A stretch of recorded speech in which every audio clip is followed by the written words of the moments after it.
La situation dramatique survenue dimanche 29 janvier dernier à Dassa est un énième fait qui vient heurter les sensibilités. Les nombreuses marques de sympathie sont le signe de manifestations de compassion vis-à-vis des familles éplorées, soutient l'universitaire. Manifester son amertume, sa compassion, lorsqu'il y a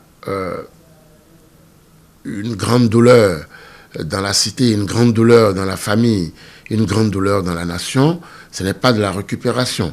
Il est vrai que cette spontanéité de messages de soutien démontre que les Béninoises et les Béninois sont épris de fraternité et que lorsqu'un malheur frappe une famille, l'ensemble des autres citoyens sont à leur côté.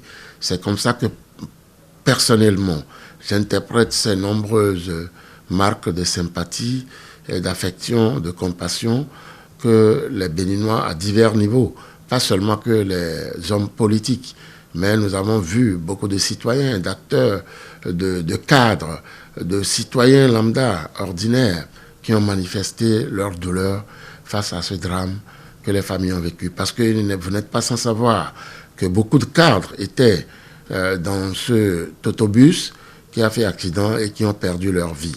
Donc nous avions des magistrats, des cadres émérites, des gens de la société civile.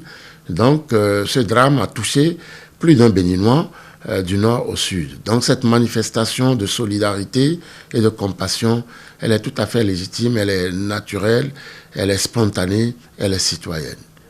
C'est un deuil national, regrette l'ensemble des Béninois. Pour Caliste Libla, il urge que les contrôles routiers soient de plus en plus fréquents et la limitation de vitesse devra être désormais une priorité. Que les contrôles routiers soient fréquents à chaque commissariat.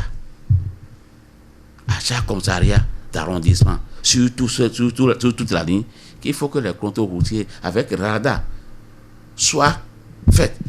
Et que ces radars aussi soient des radars contrôlés. Parce que nous avons l'impression que les radars qu'ils utilisent aussi, c'est des radars qui ne sont pas calibrés. Dans le terme météorologique, c'est des radars. Quand vous êtes testé, quel est votre certificat météorologique qui prouve que votre radar est aux normes, ils n'en ont pas. Donc que les policiers aussi fassent l'effort de mettre à jour leur radar et de les déplacer sur toute la ligne et tout le monde est sûr que l'appareil comprend pour contrôler, l'appareil répond aux normes météorologiques. Et là, le tout sera réglé. Parce que si vous réglez avec un équipement de météorologie qui ne répond pas aux normes, vous allez faire aussi des faux contrôles qui vont encore dévier encore sur des catastrophes après. Que la police aussi soumet ses radars au contrôle météorologique. Et quand ça s'est fait sur toute la ligne, on sait que tout est au point. Et celui qui tombe dedans, on lui applique la loi. C'est ça, vous voyez. Donc, c'est un travail technique qu'il a à faire, c'est-à-dire limitons d'abord la vitesse de ces camions-là. Et secondo, les équipements dont la police dispose aujourd'hui, là, qui les fassent soumettre au contrôle météorologique, assorti d'un certificat de la météorologie qui prouve que leur appareil aussi répond aux normes. Et là maintenant, c'est que toute la ligne, que ce soit l'appareil qui contrôle, il est sûr que celui qui contrôle là ne va pas contester ce qu'il fallait sortir comme vitesse. Parce que vous allez voir, les panneaux qui affichent les vitesses, quand vous voyez en face, il y a des panneaux qui n'affichent pas les vraies valeurs. Des éléments culturels doivent être pris en compte dans la prise de décision avec des mesures coercitives, suggère le consultant et expert en sécurité globale. Aujourd'hui, vous vous arrêtez à un feu, mais prenez 100 véhicules et vous verrez combien respectent les feux tricolores. Nous avons une rue juste à côté où la limitation de vitesse est à 30. Aucun véhicule, même des corps diplomatiques, aucun véhicule ne respecte cette limitation de vitesse. Je vois des véhicules passer à 120 à l'heure. Ça doit interpeller. On doit intégrer les éléments culturels et mettre des ralentisseurs partout. À côté de ça, il faut une politique coercitive.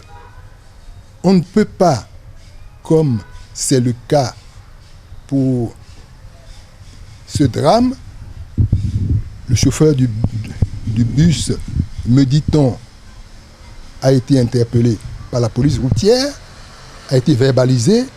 Ça ne l'a pas empêché de continuer sa route, qui est devenue une folie meurtrière. Lorsqu'il y a des infractions sérieuses, mais il faut retirer le permis de conduire et immobiliser les véhicules. En Côte d'Ivoire, on en est là aujourd'hui, à faire comme en Europe, des permis à points. Quand vous perdez vos points, vous êtes obligé de repartir dans des centres de formation pour réapprendre à conduire et subir une éducation routière. Les auto-écoles, on dit auto-école. Il y a le mot école, donc il y a un volet éducation qui est là-dedans, mais qu'on ne voit pas. Les auto-écoles, chez nous, ce sont des épaves. Au terme du conclave gouvernemental du mercredi 1er février dernier, plusieurs décisions ont été prises afin de réduire sensiblement ces genres d'accidents sur nos routes.